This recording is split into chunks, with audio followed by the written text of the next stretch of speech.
One, meaning of Jeev, that which itself is conscious, eternally conscious. The Jivatma, the individual soul, never had a beginning, will never have an end. Gyagyo dvavaja vishanisha vaja heka bhokti bhogyata yukta anantaschatma vishwarupo hyakarta tayam yada vindate brahmameta. Shvetashvatara Upanishad chapter 1 verse 9.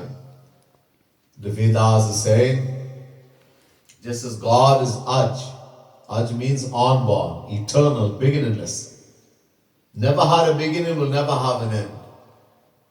The Jivatma, the individual soul, is also Aj.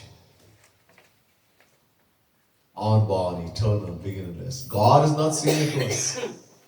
Ever since God have existed, we, the individual soul, have also existed. Cannot have an end. Doesn't have a beginning. So it's eternally conscious. Number one. So Jeev means conscious. And that in which the Jeev goes, the soul goes, it makes that conscious also.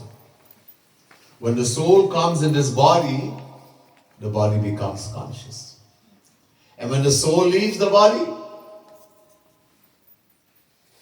everything is still there. When we say somebody has died, what happened? The soul has left.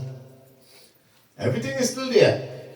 Eyes, ears, feet, hand, mouth, everything.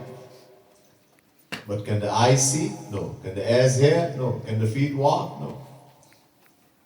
Because the thing that was given the power for all those things to function, the Jeev, is gone. That's who we are. We are the soul, the Jeev, Jivatma, many names. But we have forgotten. Because of something called Maya, we have forgotten. We have turned our backs to God and we have forgotten